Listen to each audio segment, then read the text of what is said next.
bonjour et bienvenue à Impact Pod. Alors moi c'est TK, l'américain de ce groupe d'amis réunis par le rugby et on est tous là aujourd'hui. Je suis super content. On va démarrer avec le grand Théodore de Saint-Rémy qui était deuxième ligne à Racing dans les années 2000. Salut mon Théo, comment tu vas ? Mais je vais toujours bien quand je fais un petit coucou à mes amis du pack de potes, à nos écouteurs, et surtout quand je suis avec vous deux.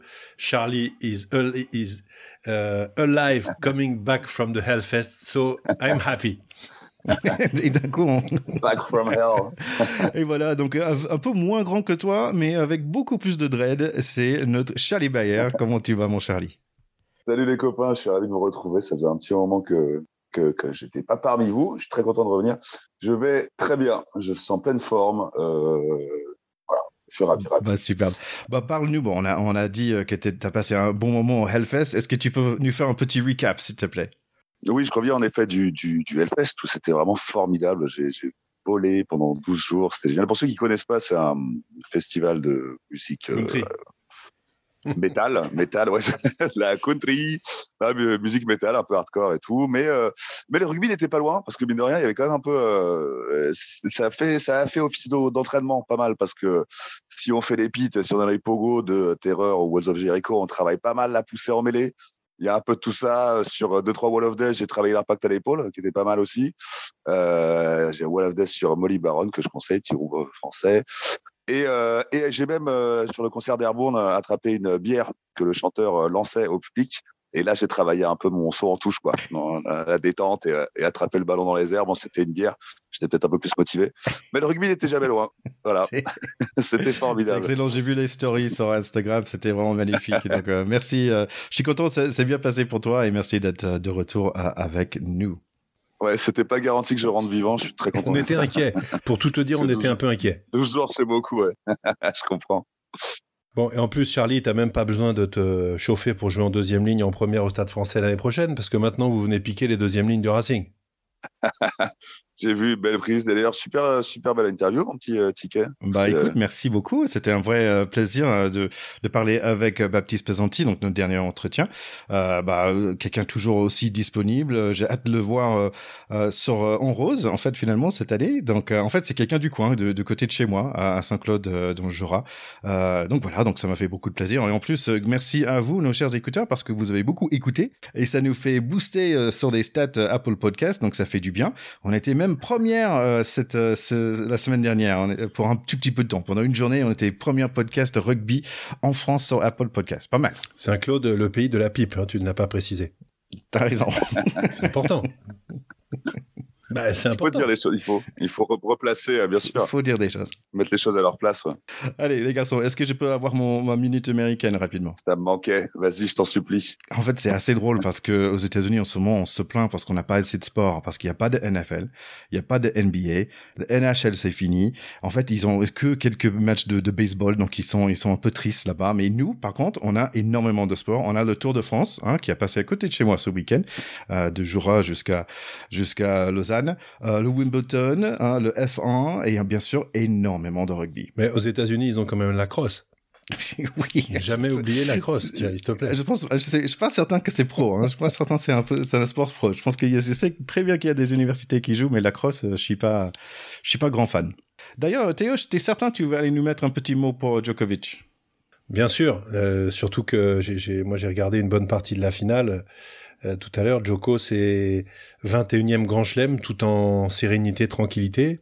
Et c'était incroyable de voir cet après-midi la différence entre ces deux joueurs, alors que le talent de Nick Kyrgios est extraordinaire. Quand on voit ce joueur sur un terrain, il a une facilité, un jeu tellement délié sur ses services, sur ses coups droits décroisés, un revers ultra solide. C'est incroyable. Par contre, une fragilité mentale, mais hallucinante. Et quand Djoko a commencé à enclencher la marche avant, lui s'est installé dans sa tranquillité de grand champion qui est à 20 grands chelems et maintenant 21.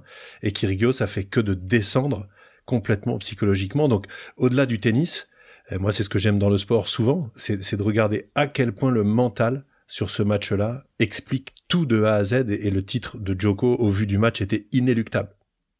Djoko, il a 21, Nadal, il a 22. Si tu mets Sampras et Agassi ensemble, ça fait 22 aussi. Donc ça montre aussi la force de Djokovic quand même. Oui, 22 pour Nadal, 21 pour Djoko, 20 pour Federer. Ça montre surtout que être joueur en même temps que ces joueurs-là, c'est quand même devoir se contenter de miettes, quoi. Donc ça explique peut-être un petit peu aussi pourquoi nos Français, nos 4 mousquetaires qui étaient Simon, Tsonga, Gasquet et mon fils, excusez-moi. Mon fils. Benoît Paire, c'est autre chose. Lui, il est plus au Hellfest. Et pourquoi aussi toute une génération de très grands joueurs comme ça, finalement, n'ont peut-être pas réussi à percer parce qu'ils jouaient à l'époque où les mecs étaient tout simplement des ogres, quoi. Ouais, en parlant des ogres, on va parler beaucoup des avants et beaucoup de rugby, là, tout de suite, parce que c'est un peu notre mission dans ce podcast, n'est-ce pas? On aurait tendance à l'oublier parfois avec des introductions sur tous les sports, mais c'est vrai, on est un podcast de rugby. Allez, on a énormément de matchs. On va essayer de faire le Day 1 and the Day 2 rapidement, parler de notre équipe de France en Japon. On va parler de tous les autres matchs très rapidement, donc il y a beaucoup de choses. Est-ce qu'on y va, les gars? Let's go!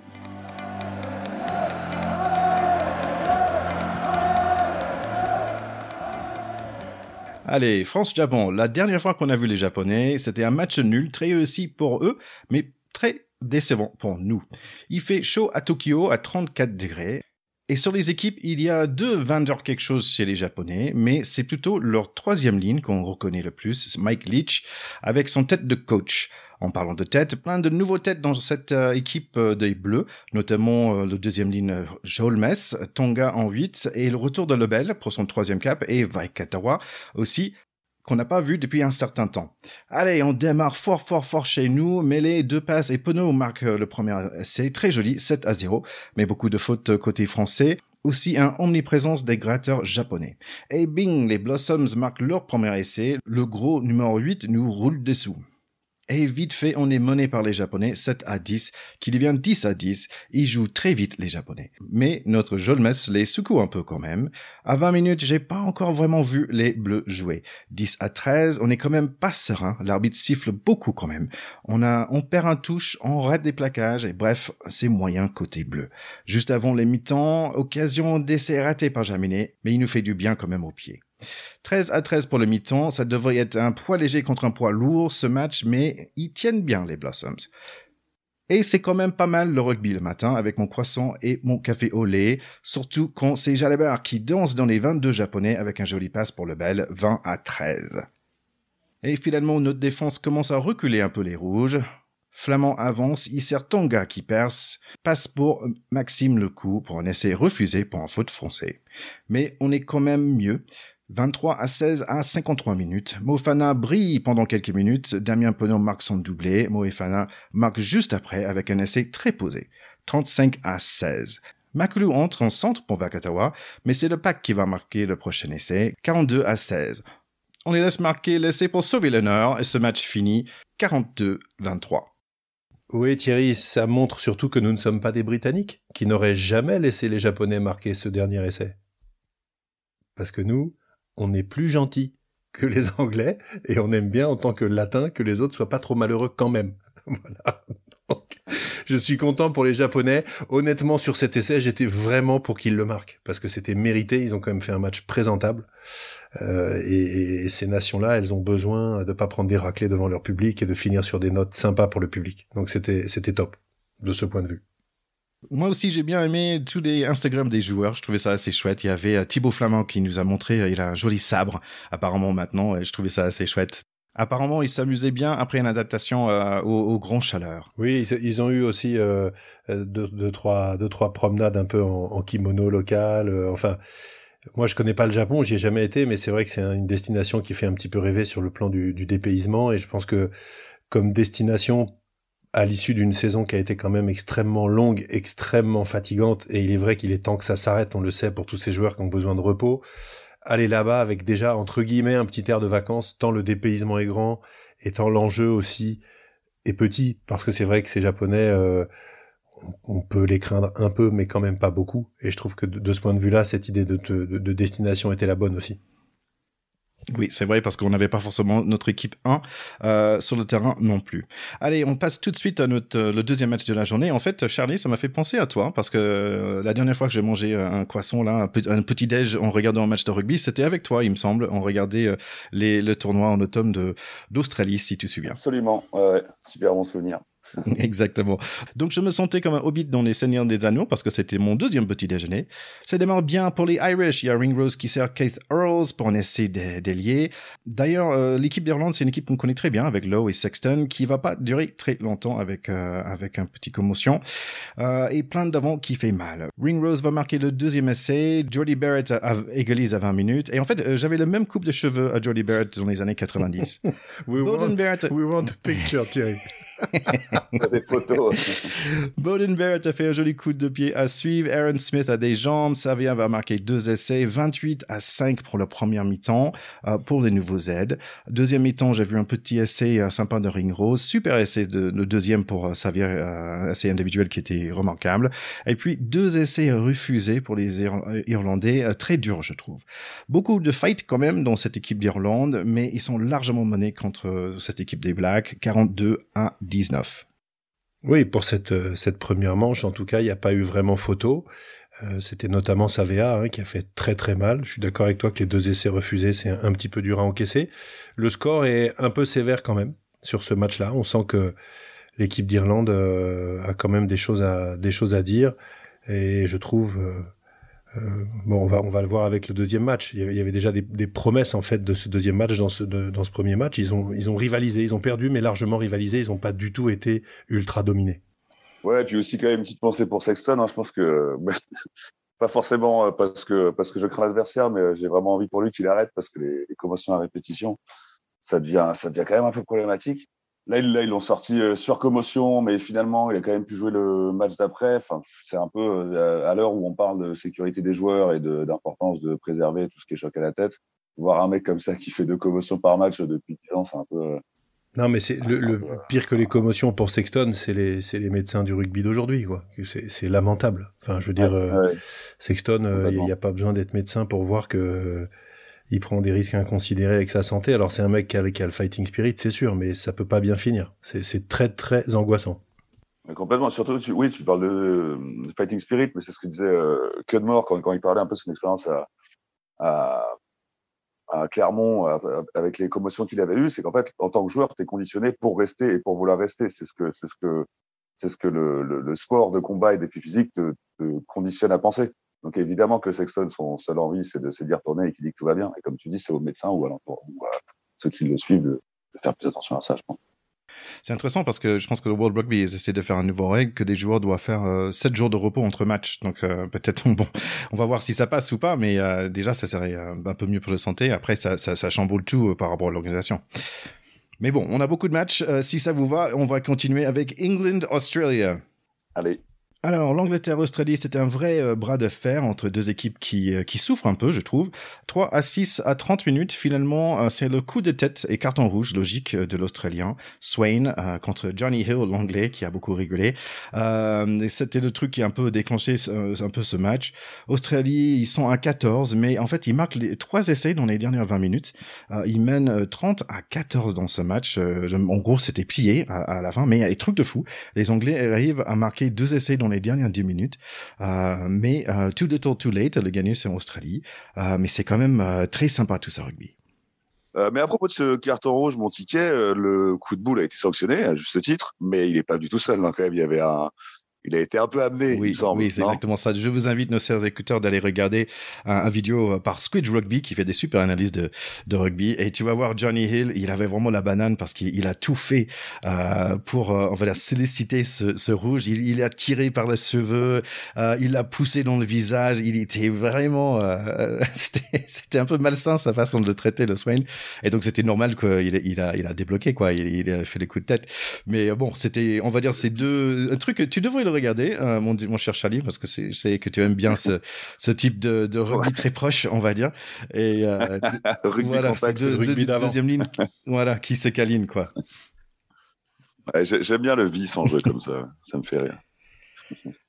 Allez, Afrique du Sud et Pays de Galles, 18-3 pour Pays de Galles, grâce à un doublé de Reece Zammit pour la première mi-temps. Après ma sieste, j'arrive en temps pour voir les jolis essais des avants de Sudaf dans un stade qui est plein à craquer et peut-être même un petit peu bourré. Et puis, il y a un autre essai des grands avants verts. Chaque fois, il y a le petit Faf de Clerc qui est derrière, qui pousse. 18-15 pour les Sudaf qui sont revenus dans le match. Et oui, j'ai vu aussi un certain Alwyn Jones. Les Dragons réussissent à rester en tête avec des pénalités 24-15. Mais le public Sudaf croit dans leur équipe et j'ai rarement vu un public aussi engagé pour un match d'été. Le petit Kobe marque un essai dans le coin après un joli séquence collective. 24-22 toujours pour le Pays de Galles. Ce match devrait sembler interminable pour les Rouges. Et puis, ça tourne mal pour eux. 2 cartons jaunes et un essai de pénalité. Et je pense qu'il y a un Gallois qui a mal parlé à l'arbitre et bing, un carton jaune de plus. Donc, il reste 4 minutes à jouer. Les Gallois perdent maintenant par 5 points. Ils sont 12 contre 15 et Bigard va chercher le penalty, pas le choix. Et puis, ça marche. Les Gallois marquent un essai avec 3 mecs de moins, donc ex-aequo. 29-29. Malheureusement, Bigard, il loupe le coup de pied pour gagner le match et on a 20 secondes qui restent. Les Sudaf, ils doivent remonter tout depuis leur 22 et finalement, ils arrivent à le faire. Bigard fait un penalty, il donne un petit penalty à William C, pas le nôtre, mais un autre, qui fait le coup de pied et oui, les Sudaf gagnent de justesse 32-29. Bon, c'est un scénario vraiment génial de match d'été quand même parce que comme tu dis, il y avait effectivement un public en folie. Et franchement, les allers-retours, le fait qu'ils aient mené à tour de rôle, etc., et ce final improbable avec 29-29, c'est quand même rare au rugby d'avoir des scores aussi serrés dans des équipes qui se tiennent, et que les Sudaf arrivent à remonter le terrain, récupérer une pénalité, marquent et gagnent. C'est aussi pour ça qu'on aime le rugby et ce sport quand même. C'était génial.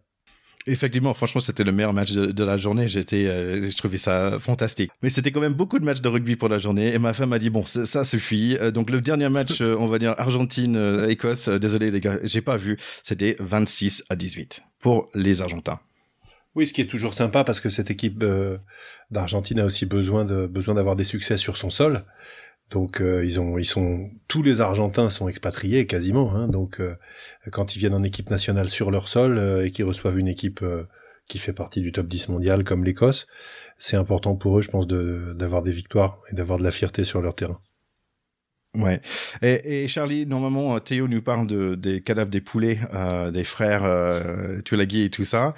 Combien de kilos de bœuf tu penses entre ces deux équipes, Argentine et Écosse? Combien ils ont mangé ce soir-là? Je crois que c'est à l'appel. Hein. Je crois qu'en plus, on a dépassé le poulet, là. C'est des vaches qu'on a entassées, je pense. La conclusion quand même de cette journée, ce qui était très marrant, Thierry, c'est que toutes les équipes du Sud ont gagné. Si on met à part le Japon, qui est pas vraiment une équipe du Sud, qui est plutôt une équipe de l'Est, et c'est un déplacement un petit peu à part, mais quand on parle des équipes du Sud, celles qui participent aux Tri Nations, donc Nouvelle-Zélande, Australie, Afrique du Sud et Argentine, elles ont battu toutes les équipes du Nord sur cette journée 1. Donc c'est vachement intéressant parce que ça annonce la couleur. Ça peut être tendance à la raclée généralisée pour toutes les équipes du Nord ou pas. Et donc je te laisse parler de la journée 2. C'est un super teasing pour la journée 2. Et ben je vais le spoiler, c'était ou pas, parce que là c'était plutôt les équipes européennes qui ont bien performé. Je sais pas certain qu'on peut dire ça pour le premier match pour nos Français, mais on va parler de ça rapidement. Donc deuxième match France-Japon, plein de sourires au début de ce match. C'est la deuxième fois que je peux me lever à 8h pour regarder le rugby. Le camarade aime beaucoup Max Spring, qui était la seule nouveauté dans l'effectif de l'équipe de France. L'hymne japonaise d'ailleurs, il est bizarrement triste, il est bizarrement court, on dirait un haïku. Ce match commence bien pour les Français, ballon récupéré et mêlée gagnée, penalty touche, mais la défense japonaise reste solide contre notre première percée dans la 22. Les deux équipes sont un peu nerveuses, je trouve. Joli plaquage et grattage par le pilier gros.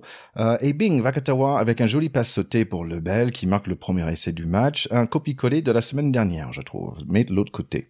La réponse japonaise n'est pas loin, magnifique essai collectif sur un relance des arrières en blanc, 7-5 à 10 minutes.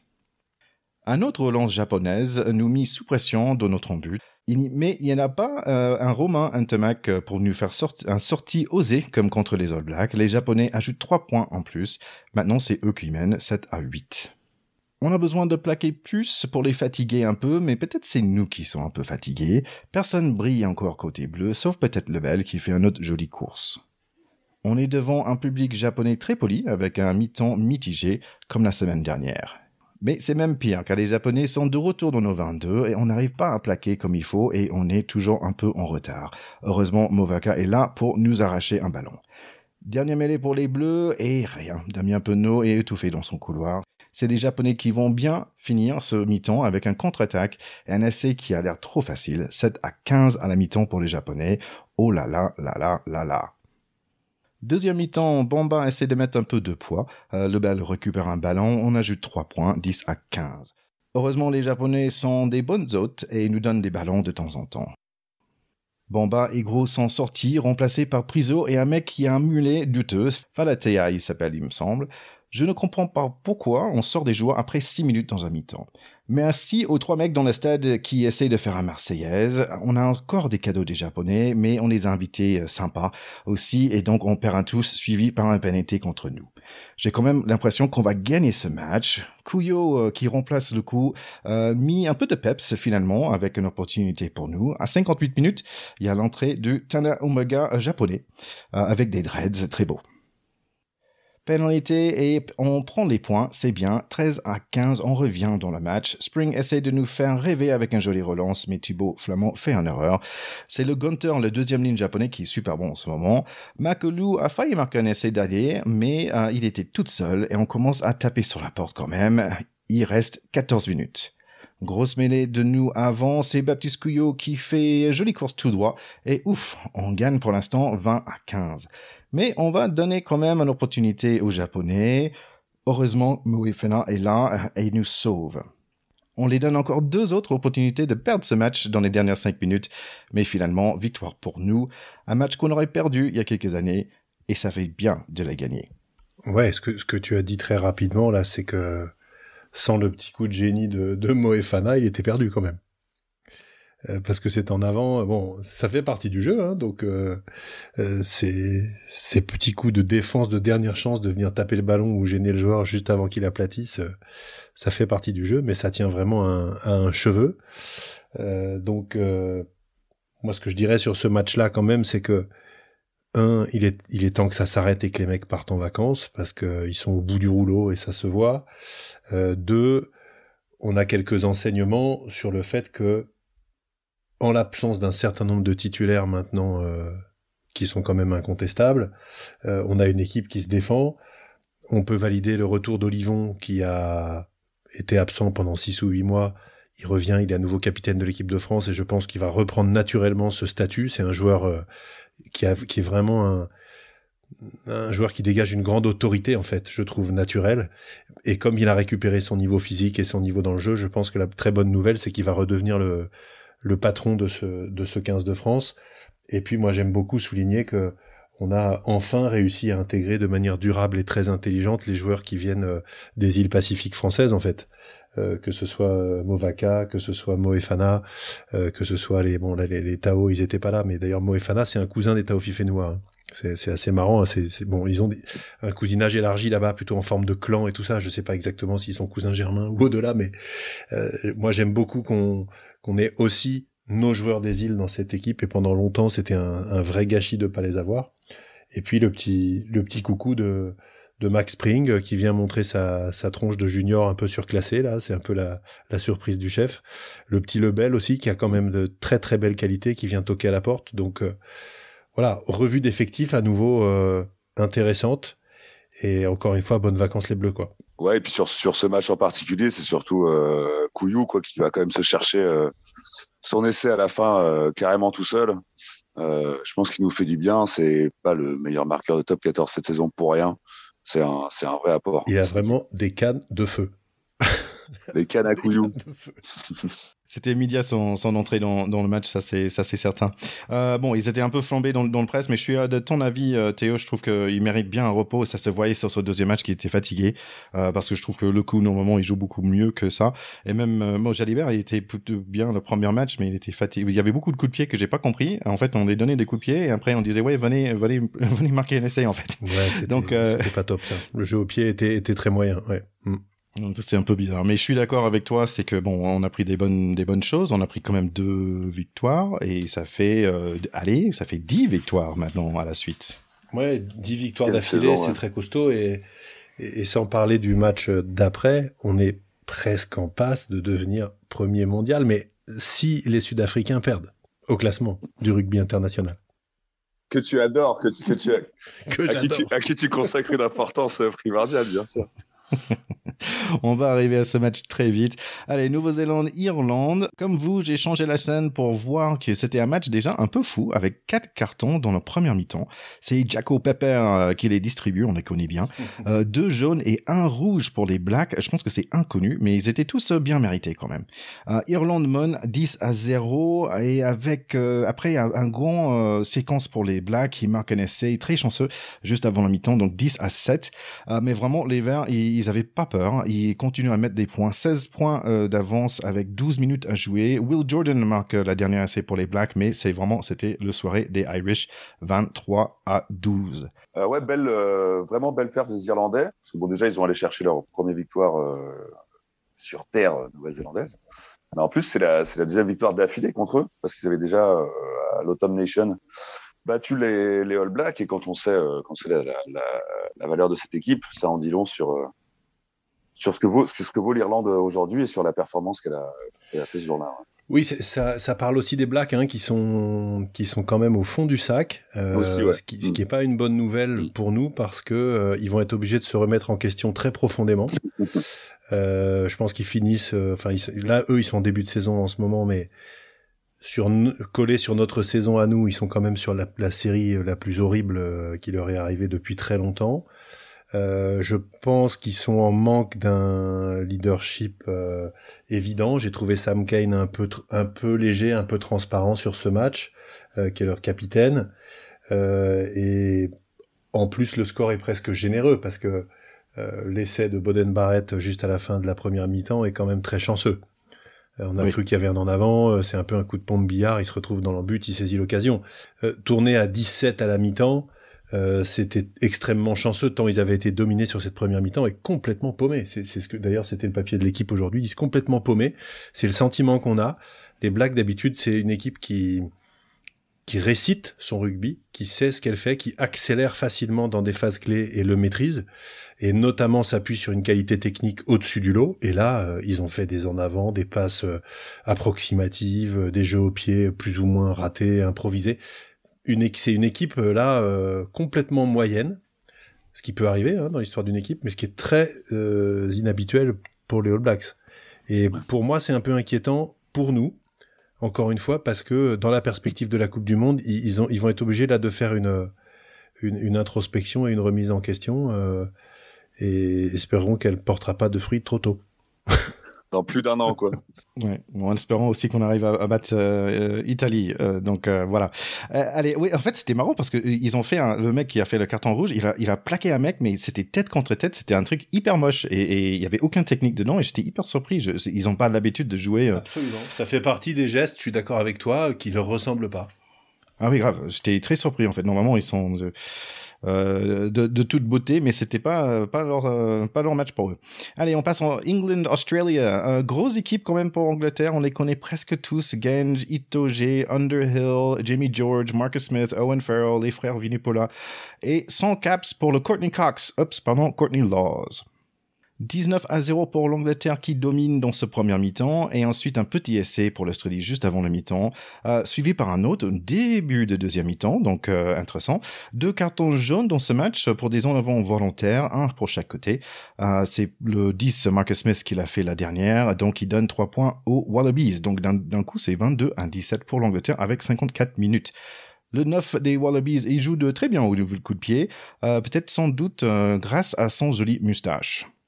Grosse ballon portée pour l'Angleterre qui sont dans le 22 des jaunes, le 14 des roses en blanc avec le casque bleu est plutôt pas mal après un passe à pied magnifique de Owen Farrell.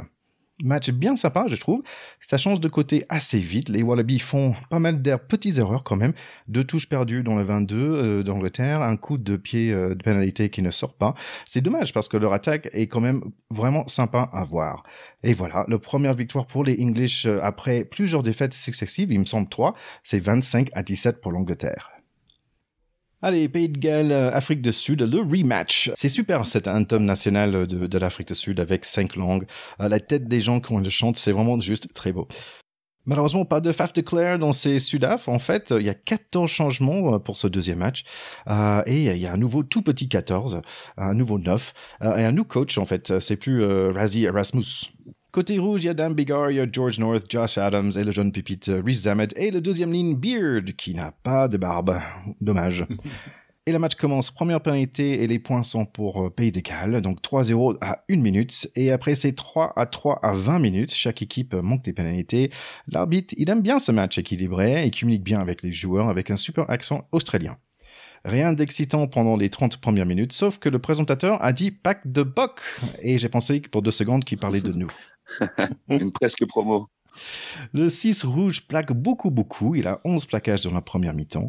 À 50 minutes, le score est 9-3 et je sens bien la sieste arriver.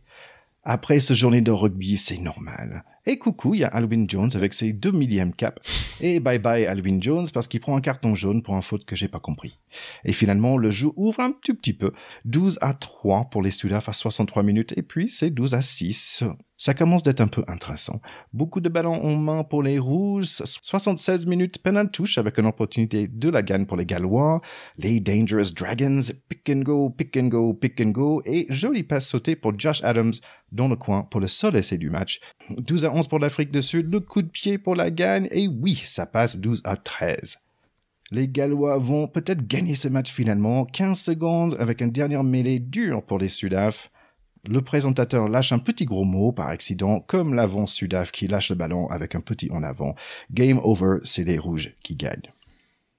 Ouais, ce match-là, il a fini sur une tension assez incroyable et c'est vrai que on voyait pas les Gallois venir l'emporter, mais c'est vraiment la faute des Sudaf qui ont plutôt dominé et qui n'ont pas été assez malins pour se mettre à l'abri, tout simplement. Hein. Quand on est à 6 points en rugby, on sait qu'on risque gros. Et puis la transformation de l'ouvreur remplaçant gallois dont le nom m'échappe mais tu vas me le donner, c'est le blond, je vois très bien sa tête, néo-zélandais là.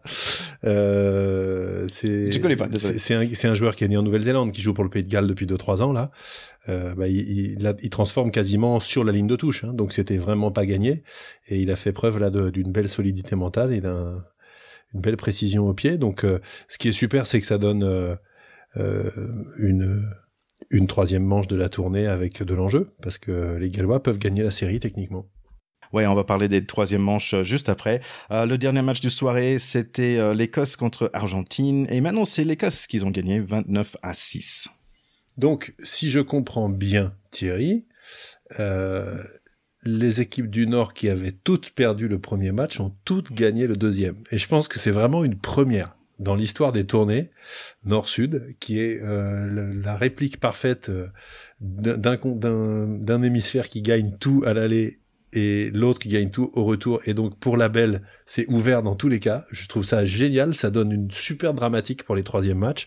Et on va être obligé de faire un épisode pour en parler quand même. Moi, je pense pas, je serai en vacances. Mais bon, vous faites comme vous voulez. Allez, on est déjà sur le sujet. Donc, semaine prochaine, vous pensez quoi? Allez, Nouvelle-Zélande, Irlande, c'est qui gagne? Théo? Je pense que les Néo-Zélandais vont se réveiller. Donc, je mets une pièce sur les Néo-Zélandais quand même. Charlie? Ouais, moi je pense pareil. Il y aura, c'est le coup de la bête blessée. Ce sera à l'orgueil. Tous les problèmes évoqués par Théo tout à l'heure seront évidemment pas réglés en une semaine. Il y aura beaucoup de choses sur lesquelles se pencher. Mais je pense que l'orgueil piqué va répondre la semaine prochaine et va les emmener à la victoire. Ok, donc Australie, Angleterre. Charlie, tu penses qui? Je mettrai une petite pièce sur les Australiens quand même. Moi je vois plutôt les Anglais rééditer le coup là. Je les vois bien partis pour ça. Ah. C'est pour garder le job de Eddie Jones. Afrique du Sud, Pays de Galles, Théo? Allez, plutôt les Sudaf. Avec leur public, avec tout l'entrain, la domination physique quand même qu'ils ont mise. À mon avis, sur ce match-là, ça devrait être basculé pour eux. Ah, je vais te suivre aussi là-dessus, Théo. Et pour les mangeurs de bœuf, Argentine, Écosse. Charlie. Ça, je trouve ça difficile.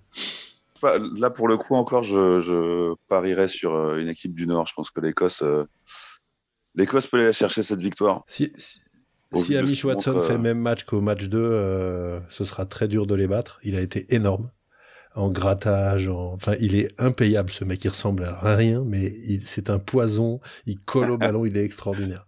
Donc, si Amish Watson est titulaire, Écosse. Sinon, Argentine.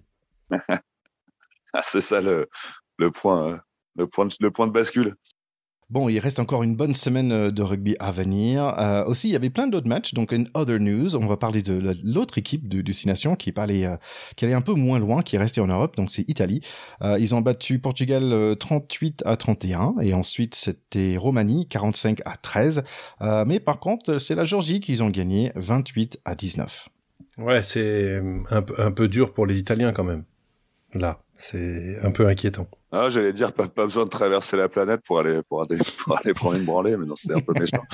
Non, mais c'est dur cette défaite-là pour les Italiens parce qu'on sait tous les débats qu'il y a sur le fait qu'elle est là depuis longtemps sans engranger de victoire, que l'équipe de Géorgie est en pleine montée, qu'elle a besoin de. Il y avait eu des débats ouverts assez clairs sur le fait d'intégrer. De faire un système de montée-descente en 6 nations ou d'intégrer la Géorgie à la place de l'Italie, quoi. Et là, clairement, ils ont pas fait taire grande voix pour ce débat avec cette défaite. Ouais, c'est dommage parce que c'est une équipe que j'aime bien voir jouer. Hey, les gars, est-ce que je peux faire ma deuxième minute américaine? À 2, ça commence à faire beaucoup. Allez, ça va être très vite. Alors, USA, ils avaient des matchs aussi. En fait, ils ont battu des French Barbarians. Hein? C'était le dernier match de Louis Piquemol et Train-Duc ensemble, en gagné par les Américains, 26-21. Donc, je suis super fier. Après, ils ont pris l'avion pour aller à Chili pour la qualification de World Cup. Et apparemment, c'était un match joué dans le bout avec un coupeur de courant, avec plein de tempêtes énormes. Et ils ont réussi à gagner 22-21. Mais peut-être avec l'essai de l'année fait par un Chilien qui a marqué un superbe essai à voir sur les réseaux. Donc voilà, je suis très content pour mes Américains. C'est une belle perf. Ils se sont dit on n'encaisse que 21 points sur ces deux matchs. À chaque fois, on s'arrête là, quoi. Ils ont une régularité de. Oui, c'est ça. Régularité de points encaissés. C'est très joli, très joli. Rapidement aussi, il y avait le Coupe d'Afrique. Donc, comme je disais, il y avait beaucoup de rugby. Il y avait quand même beaucoup de rugby. Et j'ai pu même regarder un petit peu le samedi 2 juillet. J'ai regardé un peu Kenya, Ouganda. Il y avait une grosse différence de niveau. Kenya était largement au-dessus. Ils ont gagné 42-7. Match super intéressant aussi. C'était Algérie-Sénégal. Algérie qui a gagné 35-12 contre Sénégal. Algérie, d'ailleurs, où notre invité Jonathan Best a joué. Oui, absolument. Équipe d'Algérie dans laquelle notre ami Best jouait jusqu'à très récemment, mais bon, il a décidé de pas répondre à l'appel pour ces matchs-là, considérant que sa retraite était bien engagée, était validée, ouais. Quoi. Voilà, qu'elle était bien engagée et qu'il voulait pas prendre la place de quelqu'un et tout. C'était un plutôt beau message, mais voilà, il a peut-être manqué à cette équipe. Oui, donc le final, c'est en fait en ce moment, pendant qu'on est en train d'enregistrer, pas pendant que vous êtes en train de nous écouter, nos chers écouteurs. Donc pour l'instant, je pense que c'est Nambia qui va gagner contre Kenya. Alors oui, il aurait peut-être gagné contre le Kenya, mais c'est la Namibie en fait, là, qui joue. Donc ah oui, ok. C'est une autre paire de manches. Oh là là, Namibie. Ok, on passe à autre chose. Oui, et en parlant de rugby africaine, j'ai vu un super documentaire sur Canal+, qui s'appelle Le Réveil des éléphants, sur l'équipe de Côte d'Ivoire, qui allait se préparer pour un gros match contre le Namibie. Si oh là là, ouais. En gros, ça vaut vraiment la peine. Tu l'as vu aussi, il me semble, mon Théo. Ah, moi j'ai adoré. D'abord, j'ai vraiment un super souvenir de l'épopée des éléphants de Côte d'Ivoire pendant la Coupe du Monde 95.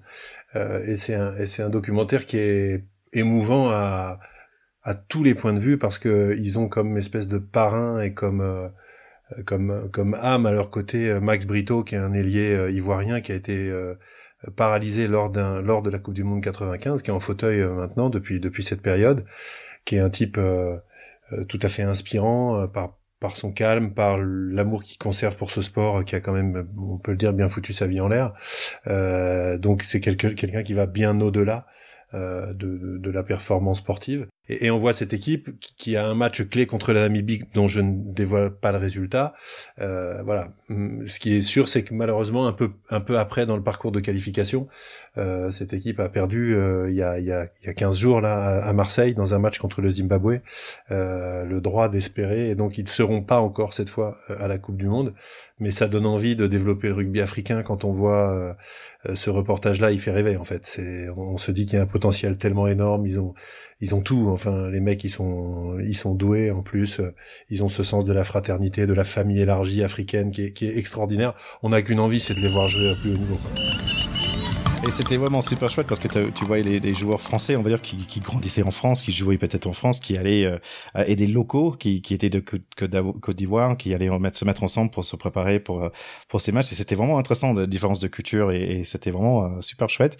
Et franchement, en fait aussi après, j'ai lu un article pour pourquoi en fait de Coupe d'Afrique était en France aussi, parce qu'il y avait un polémique autour de ça, que ça devrait être en Afrique pour développer le rugby en Afrique. Bah il faut le faire en Afrique, mais aussi il y avait l'idée que bah tiens, si on a fait en France, bah ça fait plus de visibilité, surtout par les clubs français, où des joueurs africains pourraient être vraiment vus et sous lumière ici en France. Donc c'était intéressant. Donc, j'ai lu un super article là-dessus dans l'actu rugby. Donc je vais essayer de mettre ça dans les show notes. Donc nos chers écouteurs, les show notes, si vous êtes par exemple sur Apple, sur Spotify, normalement j'ai mis des petits liens dans les show notes, donc vous pouvez simplement cliquer dessus et ça va ouvrir la page. Donc voilà, n'hésitez pas pendant que vous êtes là de mettre un petit review et un 5 sur 5, ça nous fait du bien. Et à propos de review et de classement, en Théo, on l'a juste mentionné tout à l'heure, mais il devient finalement intéressant un peu ce classement mondial là depuis quelques jours. Grâce au fait que les Gallois ont quand même tapé pour la première fois les Sud-Africains sur le sol sud-africain, 13-12, on l'a dit tout à l'heure.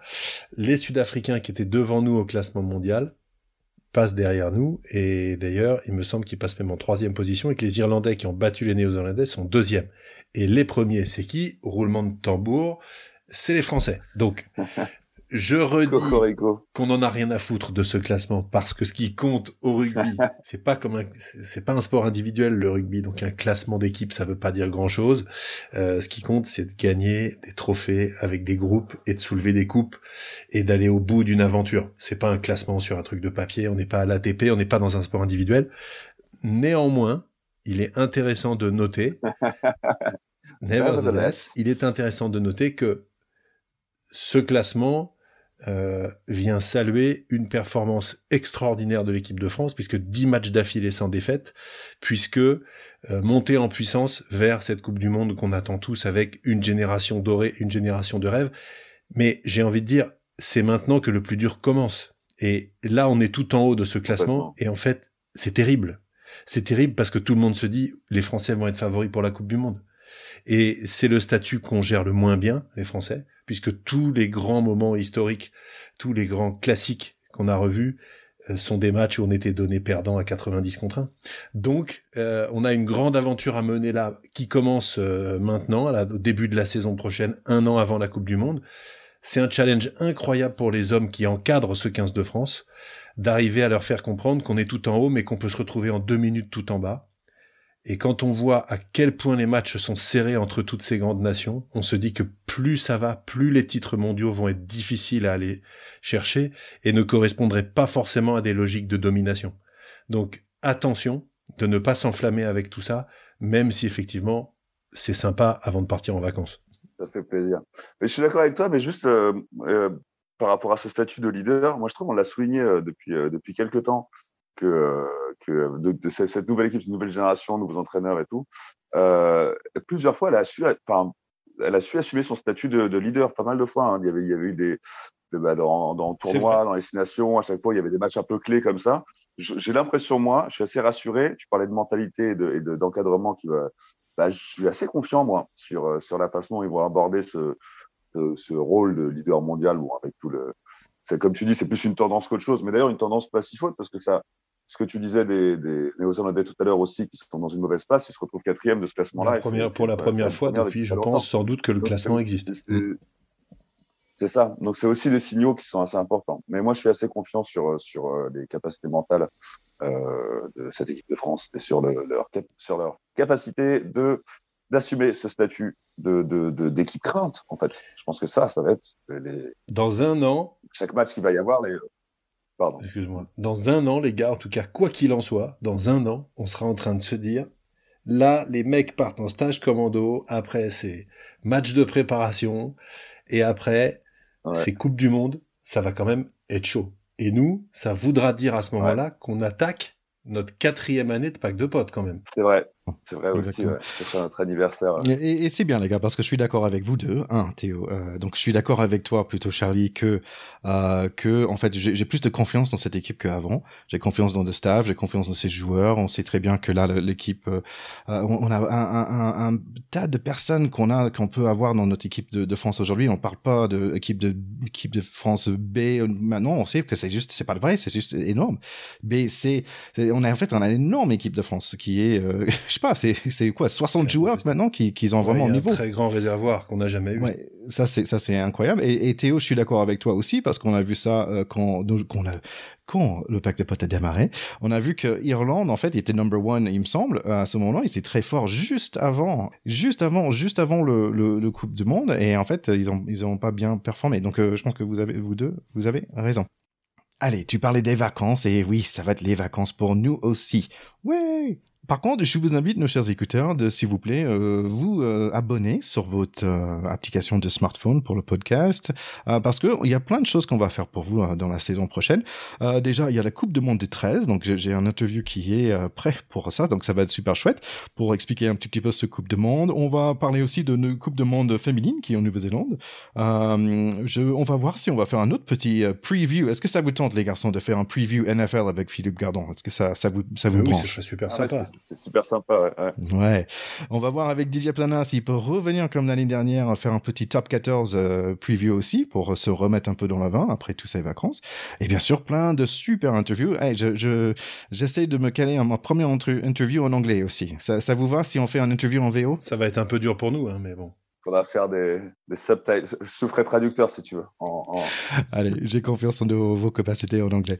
D'ailleurs, juste pour dire rapidement, en fait, les prochaines fois que l'équipe de France va jouer, c'est quand même des sacrés matchs. Ça va être le Autumn Nations Cup. Et là, en début de novembre, on a France-Australie, suivi par France-Afrique du Sud. Et en dessert, c'est France-Japon. Donc, pas mal en novembre. Et moi, France-Australie, j'y serai. Non. Si. Envoyé spécial.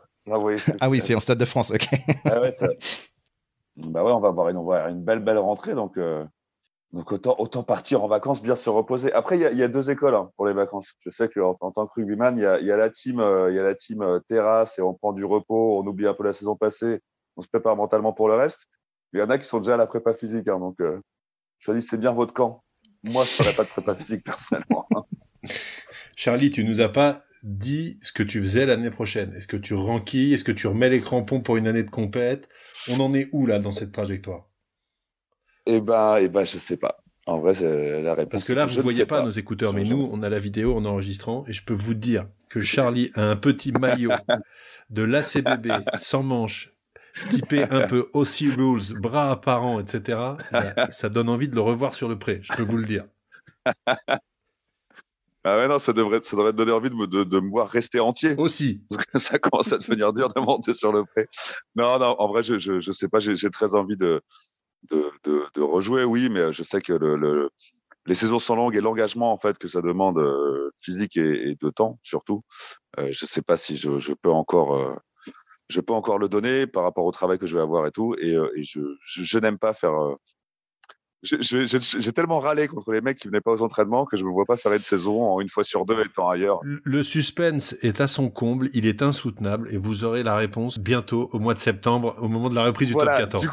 Du coup, il faut écouter Ticket. Abonnez-vous sur toutes les plateformes. Comme ça, vous serez les premiers informés. C'est ça. Quand la faute tombera. Voilà. Donc, le transfert du siècle. Les garçons, c'est vraiment toujours un grand plaisir de passer ce moment avec vous, de parler de rugby, mais aussi de juste d'être ensemble. Ça me fait vraiment du bien. Donc, je vous souhaite à vous deux des super vacances et à nos chers écouteurs aussi des super vacances. Et on se reverra d'ici quelques mois. Salut, Ticket. Moi aussi, je suis super content de vous retrouver après une petite absence et je suis très content d'être là et de parler rugby et surtout parler avec des copains, avec des potes du pack. Et je souhaite à tous nos écouteurs des belles vacances, belles prépa physiques pour les staccanovistes et beaux festivals à tous ceux qui savent s'amuser. Gros bisous les écouteurs. Oui, salut à tous. On a hâte de vous reparler à la rentrée. Et puis surtout, n'oubliez jamais qu'on est toujours plus heureux avec le cœur ovale. Joli.